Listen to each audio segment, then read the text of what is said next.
jackpot here at Anthony's Comic Book Art. I love that line. I hit the jackpot with my wife. She designed these beautiful new tablecloths, and we are psyched about having a great piece of comic book art to present to you today on Instagram. We're going to show these first, though. This is, oh, street lights came on. We got to go home. Curfew. Be home when the street lights come on. How many kids was that the curfew for? That was me, and that was my thing. So we got a great lot of color guides that went up. It's the last batch of color guides, basically, from that big deal that I was talking about. A lot of cool DC stuff with the great team action. Oh, that's cool. And, oh, Mr. Terrific. You like Mr. Terrific, don't you, Sullivan? No? Okay. Okay.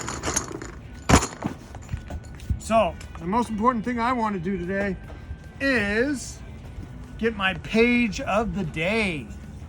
The page of the day. So I'm looking through my secret stash. Apologies to Mr. Smith on that one. And here we go. Oh, here it is. There it is. There it is. A nice twice up Marvel Captain America page from Tales of Suspense, Silver Age large art from a Captain America story by two of the greatest creators, well, the greatest creator, and then one of the greatest creators in the history of comic books, Jack Kirby and John Romita Sr.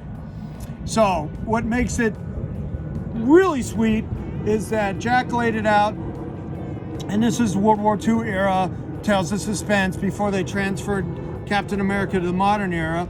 And beautiful girls. John Romita, pretty girl artist.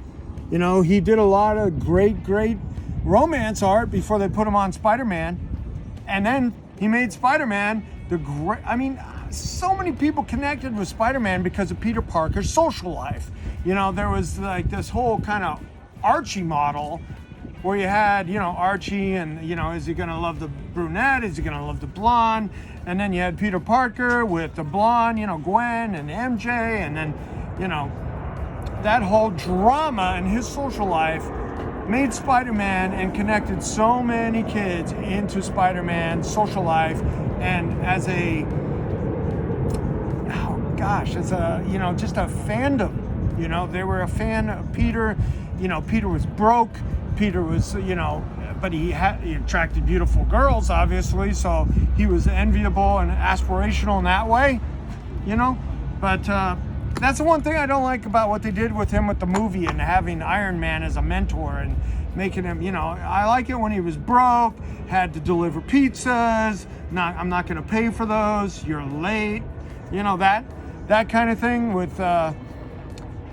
I heard he's going to be in the next Spider-Man movie. That's going to be weird. Tobey Maguire, I mean. Because the one time I tried to talk to him, I was at a poker tournament about Spider-Man, and the fact that I had a fantastic Spider-Man cover, he didn't want to talk about it. He didn't want to give me the time of day.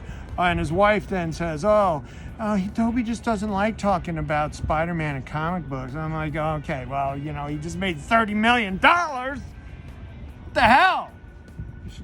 Appreciate. What have you done since? Okay, I got that off my chest. Now my chest is so much lighter. Okay, so we have this amazing Romita, Kirby Romita, World War II page, and if it had Cap on it, it'd probably be worth, you know, towards $10,000, but it doesn't. It's got the inimitable Jack Kirby and John Romita Sr. So I'm asking $4,500 on it. Beautiful, beautiful, beautiful, beautiful. Looks like Sharon Carter a little bit, you know, in the Captain America vein, you know, who Cap was in love with. But that was more 70s. Yeah, that was more in the Cap in the 160s, Sharon Carter, that kind of thing. But that's my page of the day, and that's my rant of the day about Tobey Maguire not wanting to talk about Spider-Man stuff. What I want to do today is feature a row, one aisle of the warehouse. The aisle in this warehouse, one aisle is, you know, a character all its own. in the overall scheme of things here in the diversity. Okay, the diversity of this aisle alone could make a business. But we have, I don't know, 20, 30 aisles. Okay, so what we're looking at here is a lot of comic book lots that have been processed and are available on the eBay store. And they basically, you know, sell every day. And we are continuing to make comic lots available. We think we do singles, lots, runs, box lots, pallets, you know, so the diversity of the comic lots themselves is a business unto itself. So then we come here and we have toys. Oh, we have the nice Superman. Somebody just put a down payment on it, so I'll do my own poll. I have people that are supposed to do this poll, but I'll do it myself. Okay, so we need that because we got a down payment on that. So a lot of toys, vintage posters, black light stuff I see. Oh, Big Little books. I loved these when I was a kid. They're kind of a different species, you know, the generational rotation has kind of happened with Big Little books, but some of the characters are still, you know, vibrant, and others aren't. You know, Buck Jones. I mean, who knows? You know, a lot of the Western stuff. These books started in the 30s, and were a predecessor to comic books. And they were made for. They were Big Little books. They were little books for, you know, small hands and, you know, child reading, and they had comic art illustrations in them for story illustrations. And some of there were ones that had entire comic books, just one panel at a time. And fast action books that were meant to, you could do your own animation. I mean, they were really cool. They're still like a viable collectible category, and they're cheaper. They're cheaper than when I was a kid, like in the 70s, really. So what else do we got here? We got some baseball. We got some letters of authenticity, signed baseballs.